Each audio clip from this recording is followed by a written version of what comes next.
status automatico di rifugiati politici in Europa. Quindi una campagna che fa pressione alle istituzioni europee e ai nostri governi nazionali. Non è un obiettivo realistico, è molto pragmatico, perché negli anni 90, durante la guerra dei Balcani, in 24 ore in Italia si è fatto questo decreto ed è stato poi anche promulgato dall'Unione Europea, quindi è qualcosa che possiamo realizzare.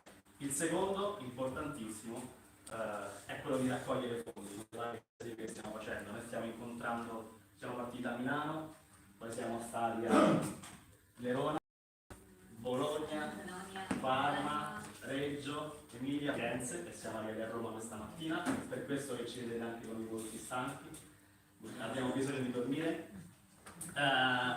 Raccogliere fondi per sostenere le loro organizzazioni, per pagare le spese legali degli obiettori, per sostenere iniziative di comunicazione come il docufilm Light di cui vi parlerà Tartil e le iniziative che loro vorranno fare insieme dopo questo tour. Questo è importantissimo. E questi due obiettivi vanno insieme e significano per noi cosa possiamo fare tutti noi concretamente per obiettare alla guerra. Voi che siete qui siete difensori e difensori civili, non violenti, non armati della patria, però avete la fortuna di aver fatto questa scelta senza rischiare la prigione e in un territorio che è al suo interno in pace. Sentirete come sono altre esperienze quelle che vengono dalle terre di conflitto, ma che ci richiamano alla stessa responsabilità di agire per la pace e la non violenza. Ora lasciamo spazio alle testimonianze. Allora, proviamo, se siete d'accordo, a non tradurre inglese per risparmiare tempo, così poi potete fare domande. Ok. Se c'è la difficoltà io faccio delle traduzioni, diciamo, sintetiche, perché se io faccio la traduzione di tutto quello che loro dicono non riusciamo a stare nei tempi che ci sono dati, loro sono davvero molto stanchi e non ce la facciamo. Qui restate,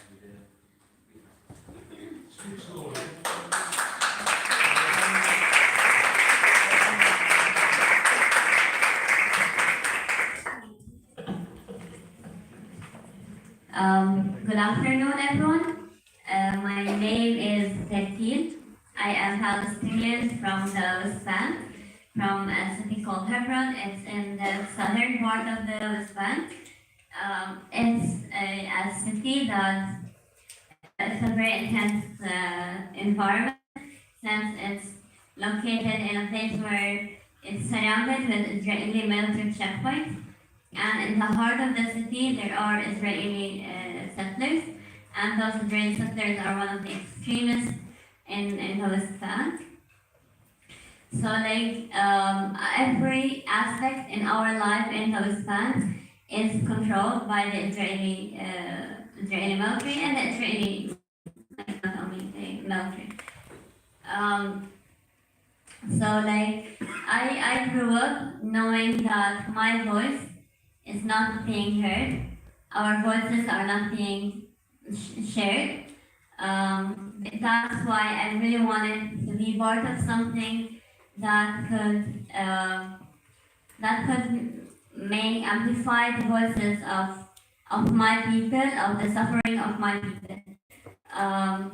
That's why I joined Community Peacemaker Teams. It's an international human rights organization based in Hebron, in the old city of Hebron, and it was invited to the city after 1994, after a massacre that happened in the Ibrahimi Mosque. A Jewish Israeli settler, he killed 29 Palestinians in the mosque, and after that we were invited to have a presence in the city. And the main goal of our presence is to accompany people who suffer on a daily basis from direct violence from Israeli settlers and Israeli soldiers. So, being with students who are going through the checkpoints, documenting the harassment, sometimes intervening when possible. Many teachers ask CPT to intervene between the soldiers and the students. They ask us, for example, sometimes to to translate because many of them, like for example, they don't speak English, so like based on the request of the people, the community, the Palestinian, we intervene, try to stop them. Sometimes it works, sometimes most of the time it doesn't, because they are soldiers, but armed soldiers, and they'll do whatever they want.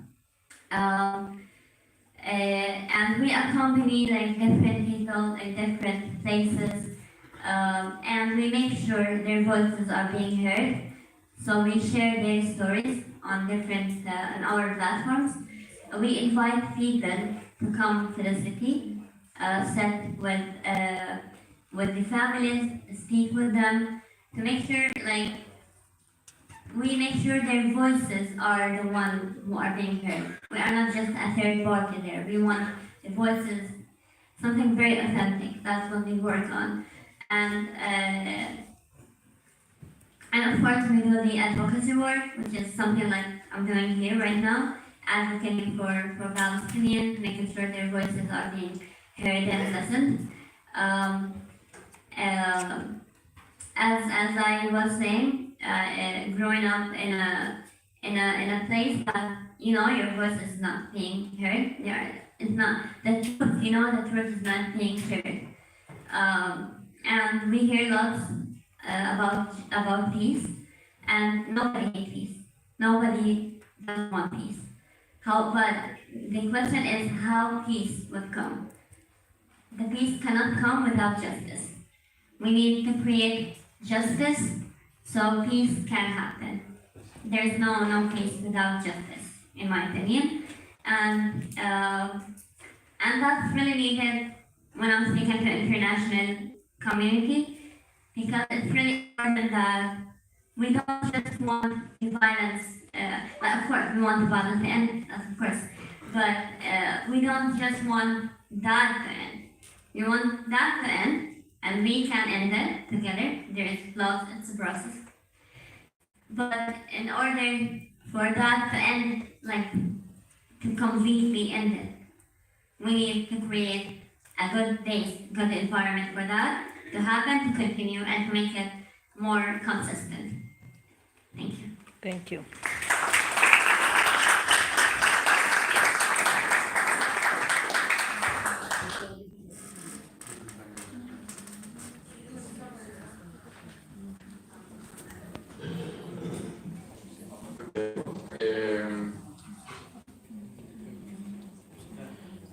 I will take off my mask, so I will thank you if you don't take more pictures.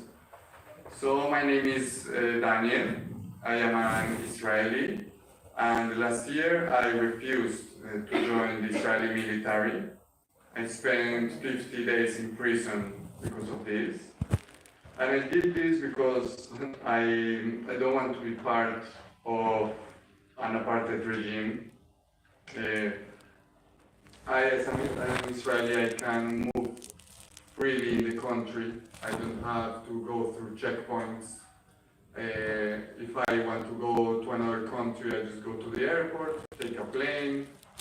I live in good cities with good services, public services, and on the same time, Palestinians, just like me, human beings, they don't have the same rights as me. So this is a system in which people have different rights depending if they are Jews or Palestinians. This is why I decided not to join the Israeli military.